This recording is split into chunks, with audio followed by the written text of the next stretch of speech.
Hello, everyone. Welcome to the Luke Branquinho Show. I was able to recover her entire skull and jawbone intact before the coyotes did too much damage. So she will forever greet everyone who drives up onto El Rancho dos Perros.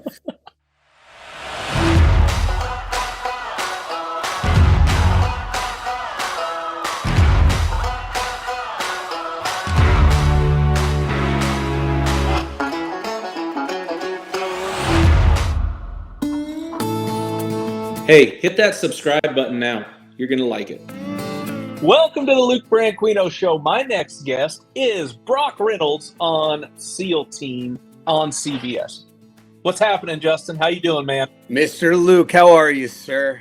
It's been a long time. Miss you. Yeah, I know. Last time I was there, you actually had some chicken cooked, and that wasn't that long ago, a couple weeks. I know. You got to come back. You got to come back to the Republic of California more often. I'm in the free state of Texas right now, buddy. What does it feel like to pay less than $3 a gallon for gas? What does it feel like to be able to go to a gun store and buy a gun?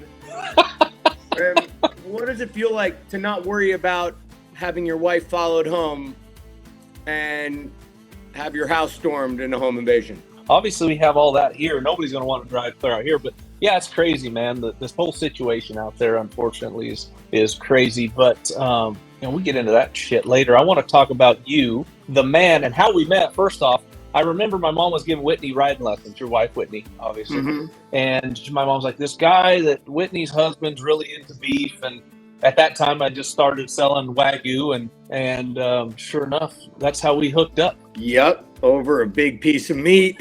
That thing that it was a strip loin. You're a New York guy. That was your deal. Only strip loins, and he wanted them whole. He wanted to cut his own thickness and make it how he wanted. And anyway, that was our introduction. Then I sold you a cow, and you fed her out. We partnered on her. I got half, and she didn't taste near as good as that first strip loin I sold you, though. No, that's the thing is, she was fucking hefty, man. I think she was like 925 dry. Like after we pulled everything out, she was like 12 something wet. She was a hefty girl. Good thing I didn't cut her open when I wanted to, because we just thought she was fat, but she was preggers. Yeah, right. That's right. She was bred, and you ended up getting another calf off her, which was more meat for the freezer eventually. But sadly, that cow just died. Henry. Oh, was that the one that just up and died on you? Yeah, a heifer named Henry.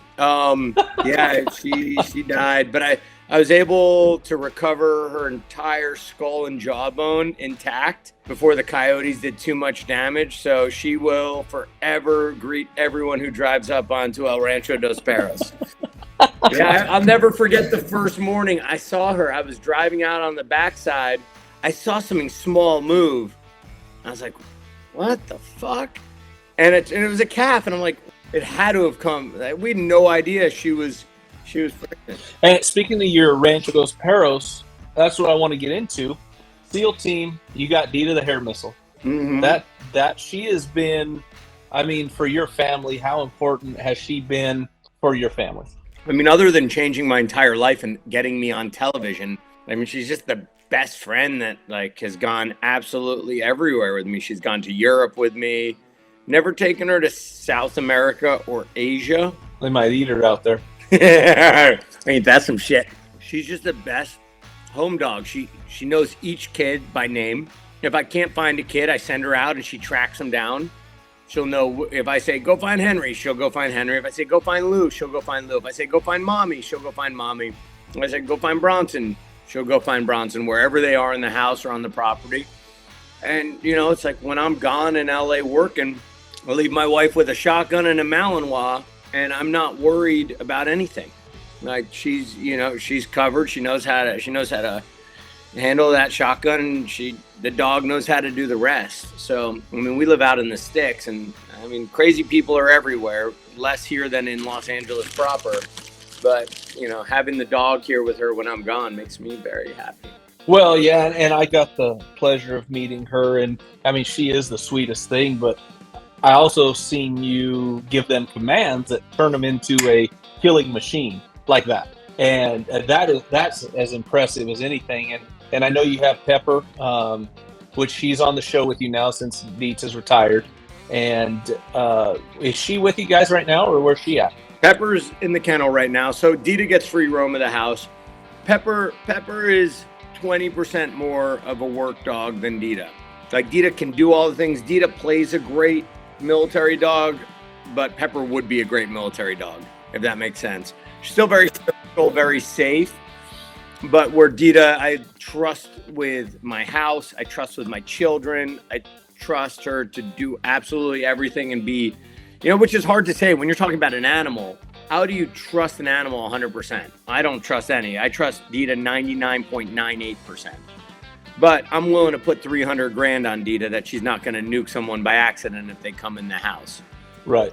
I think if someone were to come in with the intent to do harm to my family, and Dita picked up on my wife's fear, she would protect. But the same way, like, your 13, 14-year-old boy would go slug some dude in the face if he showed up on your front doorstep and mama was scared, It's cool like that. But Pepper lives in a kennel when we're not working, when I'm not around. If I'm going to LA for the day, Pepper will get to ride in the truck and she'll roll with me, try to, pull over somewhere on a beach and run her for a little bit, or a park and run her for a little bit, find some training stuff to do. But yeah, it's very, don't ever get a Malinois as a pet. It's very full on.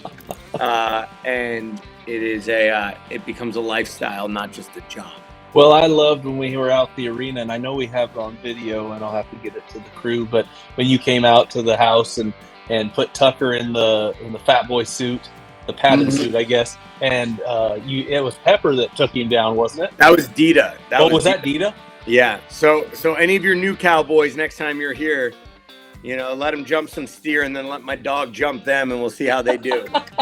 Well, Tucker, it was surprising that, ask him, what did it feel like? He said it felt like a 400-pound man getting a hold of my arm and dragging me to the ground. And how much she weigh? 60 pounds at 35 miles an hour. Wow, that is crazy. But Tucker, he's like, man, my shoulder hurts. But it was fun to watch. I know we got the video. I'll have to pull it up. But man, let's talk about some cool animals, and obviously giving you so much of what you have now, as far as even everything behind you right there. And going through your bio, which I try to do on all my guests, and you left the nightlife service, food service, and all that to go to Afghanistan to be a freelance photographer. I mean, just to obviously show your support, but show people what was the shit that was going on out there. Listen, life can be very comfortable in New York City, in Los Angeles, in Texas, we take so much for granted. Just turning on your faucet and having water that you can drink. Like even if it doesn't taste great, you can still drink it. Going to bed at night and being able to lock your door and is there a chance that some crazy person is going to try and do something? Yeah. But when you're in those countries, waking up every day is a luxury. So leaving New York City and the comforts of it to go see what was happening in the world, yeah, it was to be able to show my world what was going on, but it's also for myself to learn and see. We get so comfortable and we sit in our little world, in our little bubbles, and life's too short for that. We could be dead at any time, so he said, take as much of life with you as you possibly can. Well, and what I appreciate about you, and I know I've told you this, is your support for obviously being in law enforcement, but your support for law enforcement and the military servicemen and women. Obviously, we can see the flags behind you and the, everything you have there. That is something I feel like I wish more celebrities would embrace and show support. And now I know we have in law enforcement, you have one or two bad apples that make everybody looks bad. But you get that in education, you get that in medical care. I'm sure you got a couple cowboys that are bad apples. That's what I love about you, is you always go after the positive side of it, and the way you embrace and support these, like I said, these servicemen and women is huge. And again, I wish more people like you would do that. Thank you. I wish they would too. And hopefully I inspire. If I can inspire one person to do it, then I've done my job on God's earth. It's treat people well and lead by example and try and inspire people to be better. If I can help one person see the light on that, I feel like I've done my part. So thank you for noticing, sir. Yes, of course. And I know you've inspired more than one person, but if those people would inspire one person, and then you get that snowball effect. And obviously the the media outlets are going to shine light on whatever's going to help them get the highest ratings, and it's usually not the officer that helped the old lady across the street or ran into a burning building to save somebody. It's going to be, you know, something more tragic, unfortunately. But with people like you shining light on all the positives is what makes the world go round for me. Obviously, your wife is also in the industry, not as much anymore because raising little Bronson and Lulu and Henry, but you guys just got back from a trip from Jordan. How cool was that? When I tell you, man, I've traveled the world 3 times over, and Jordan is one of those tiny little countries I missed on all 3 of those laps. I've been in that region. I've spent years in that region. I tell you, I've never fallen in love with a country. You know, I should work for the Board of Tourism right now of Jordan because, man, you give me some pom-poms and I will do a cheer. Not big on Arabian horses, man. They're some crazy fucks. They are some crazy fucks. But I bribed some Bedouin to take his horses out at Petra. And, like, you know, they're like, $50, we ride you to Petra and down. And I was like, I'll tell you what, I'll give you $300 if you grab another horse so me, you, and my wife can go ride off, and I don't want to see another fucking tourist today. And he's like, you ride horses? And I showed him a couple pictures from, like, where I ride out here, you know, in my backyard. And he's like, okay, be right back. And he runs, he gets another horse, and, like, man, the terrain we were tackling with these horses, I definitely left some skid marks in my pants. I was like, I was thinking about how they'd get a helicopter in to helicopter me out because I was going to be that fucked up. But, man, these horses were solid. And we went for 3 hours, didn't see any tourists. Like, he took us to a down look on Petra, so we got to see, like, the monastery or the treasury. And then we rode even further back up in the middle of nowhere. And I got a phone call and I had to bounce for work stuff. So he showed me how to get to the point where a car was going to pick me up. And, like, we walked for 30 minutes and, you know, didn't see anybody and got in a car and drove back to work. But it was really cool. You know, we had, like, down in Wadi Rum, the next time I go down there, I made a friend named Abu Karim. And he's got Arabians in the middle of Wadi Rum. And he does all the endurance races. So next time I go, we're going to go do, like, a 3-day supported, you know, through the desert where we'll send a vehicle out with tents and food and tea and firewood, and we'll, you know, make camp every night. And you know, Jordan, talk about Wagyu. Wow. Maybe one of the best steaks I've ever had in my life was in Aqaba, which is like the beach town of Jordan in the south.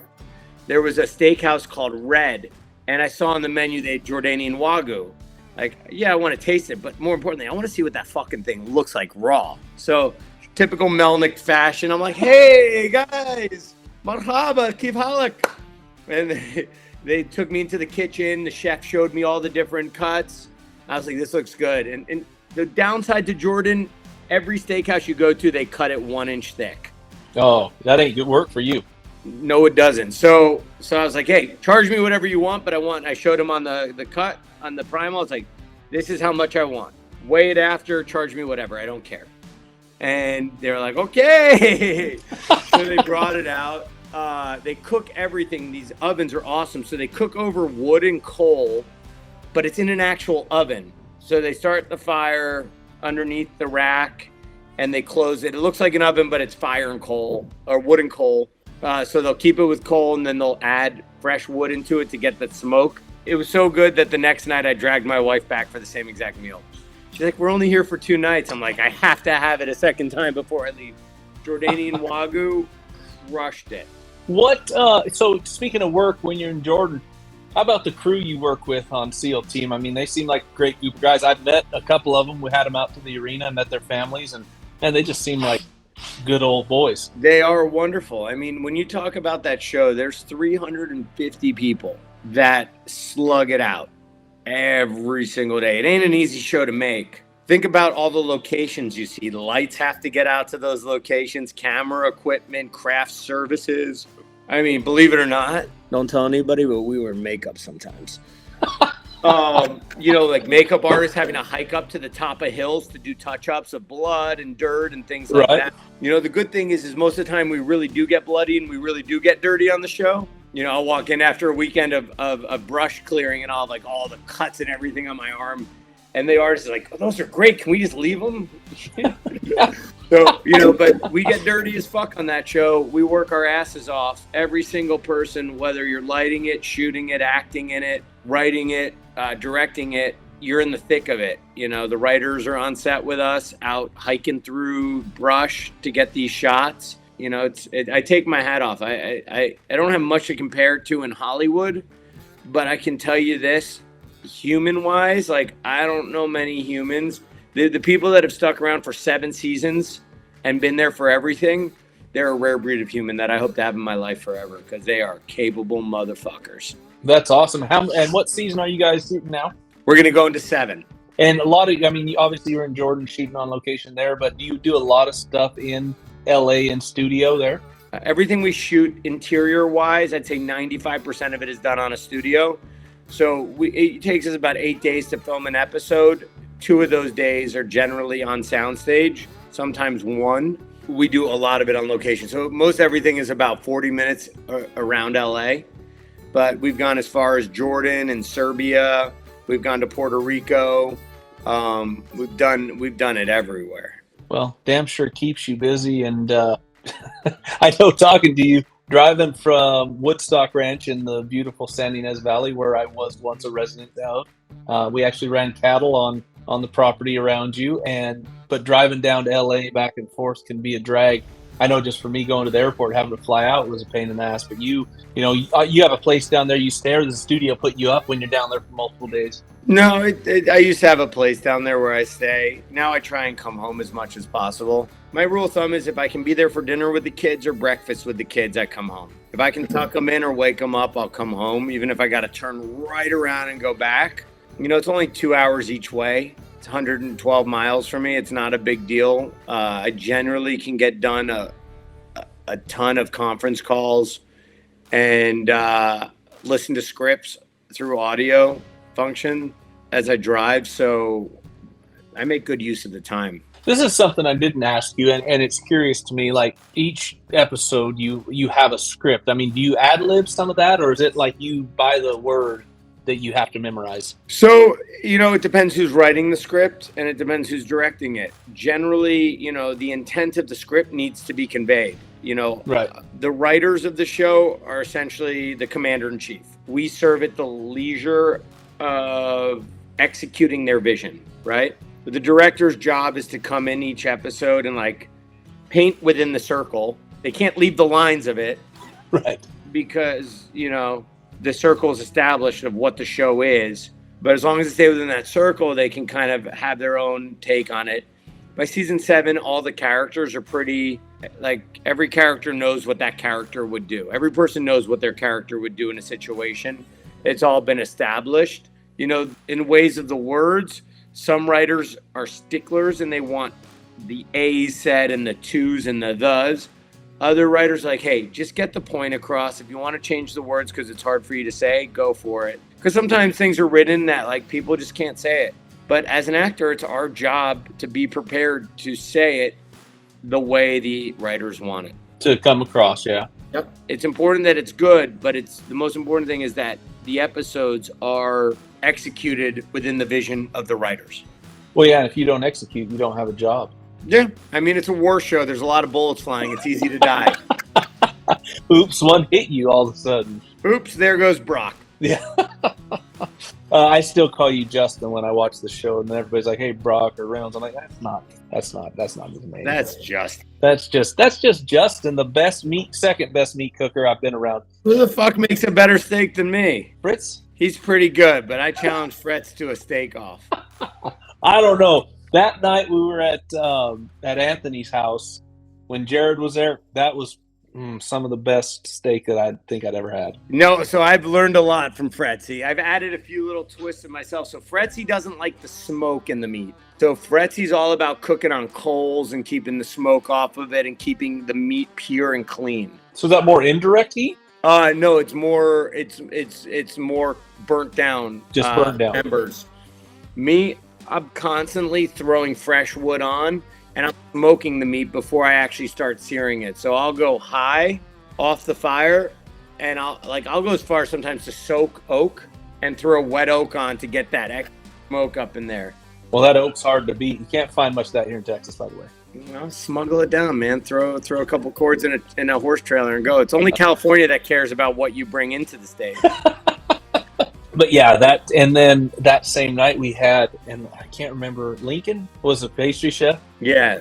Oh my gosh. And I'm trying to think what it was. Fretzy is no doubt the best chef I have ever had a steak from. And I met him earlier. I met him years ago. We reconnected up here, and it took us like 2 dinners to realize that we had actually met before. And someone took me to one of his steakhouses in LA, and it was the best steak I've ever had. And I went back in the kitchen, and he organized like a steak tasting for me. So I went back there and linked up with him and like tasted all these different kinds of beef and cuts and purveyors and all that. And this was like 10 years ago. And he's still there at Coast Range with Anthony, right? Oh yeah. They just opened up an awesome restaurant, a Mexican restaurant as well. In Solvang? Yep. Where'd they open that up at? Just like literally right down the street. I'll have to try that out next time. Maybe I'll take you to lunch. I'd love that. Hey, I've been wondering this whole time, where do you buy your deer antlers from? Those are harvested from the land. I harvest them.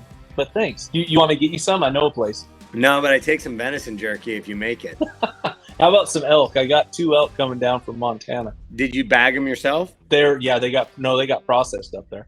Oh yeah, I bagged them. Yes. Bow or gun? Bow. Nice. I want to come shoot my Hoyt with you. No, I'm a PSE guy or a bear. Sorry, but I'll let you shoot your Hoyt. I appreciate that, sir. I'll let you eat what I kill with my Hoyt.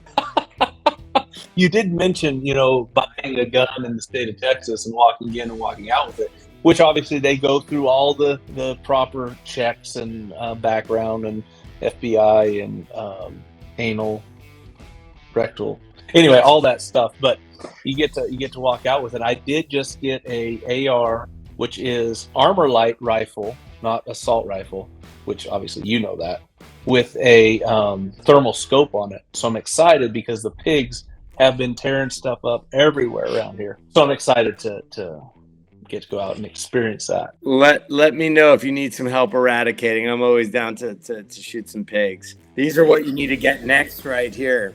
That looks like out of my pay range. Yeah. But Big Tim, we have a common person. You spent some time in Heiko because of an ex-girlfriend and her family, right? Yeah. Heiko is awesome.